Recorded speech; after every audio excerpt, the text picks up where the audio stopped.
ଆଜିର ବିଷୟ ହେଉଛି ଶାମ୍ବ ଦଶମୀ କାହିଁକି କରାଯାଏ। ଆସନ୍ତୁ ଜାଣିବା। ମା' ମାନେ ପିଲାମାନଙ୍କର ଦୀର୍ଘାୟୁ କାମନା କରି ପିଲାମାନଙ୍କର ଭଲ ସ୍ୱାସ୍ଥ୍ୟ ପାଇଁ ଏହି ପୂଜା କରନ୍ତି। ଶାମ୍ବ ଦଶମୀରେ ସୂର୍ଯ୍ୟଙ୍କୁ ପୂଜା କରାଯାଏ।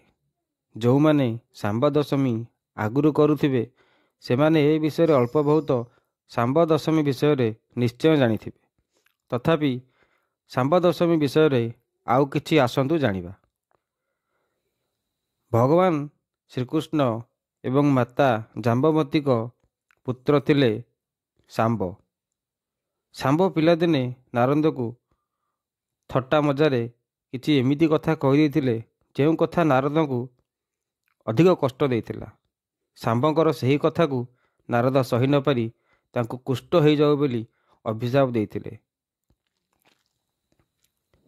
ଏବଂ ଶାମ୍ବ ନାରଦଙ୍କୁ ସେହି ଅଭିଶାପରୁ କିପରି ମୁକ୍ତି ପାଇବେ ତାଙ୍କୁ ବିନତି କରିଥିଲେ ଏବଂ ଏହି ଅଭିଶାପରୁ କେମିତି ମୁକ୍ତି ପାଇବେ ସେହି କଥା ମଧ୍ୟ ନାରଦ ଶାମ୍ବଙ୍କୁ କହିଥିଲେ। 12 ବର୍ଷ ତପସ୍ୟା ପରେ ଶାମ୍ବ ଅଭିଶାପରୁ ମୁକ୍ତି ପାଇଥିଲେ। ଯେଉଁଦିନ ଶାମ୍ବ ଏହି ଅଭିଶାପରୁ ମୁକ୍ତି ପାଇଥିଲେ ସେହି ଦିନଟି ହେଉଛି ପୌଷ ମାସ ଶୁକ୍ଳପକ୍ଷ ଦଶମୀ ତିଥି। ସେଥିପାଇଁ ସେହି ଦିନଠାରୁ ଶାମ୍ବ ଦଶମୀ ପାଳନ କରାଯାଉଛି। ପିଲାମାନଙ୍କର ସ୍ୱାସ୍ଥ୍ୟକୁ ଭଲ ରଖିବା ପାଇଁ ଯେଉଁମାନେ ପିଲାମାନଙ୍କର ସ୍ୱାସ୍ଥ୍ୟ ପାଇଁ ଯାଚିଥିବେ ବା ମାନସିକ କରିଥିବେ ସେମାନେ ଏହି ପୂଜା କରିପାରିବେ।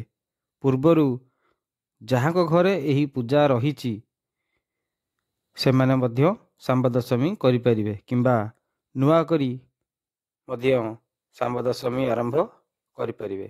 ଜୟ ଜଗନ୍ନାଥ, ଜୟ ମା ଲକ୍ଷ୍ମୀ, ଜୟ ସୂର୍ଯ୍ୟଦେବ।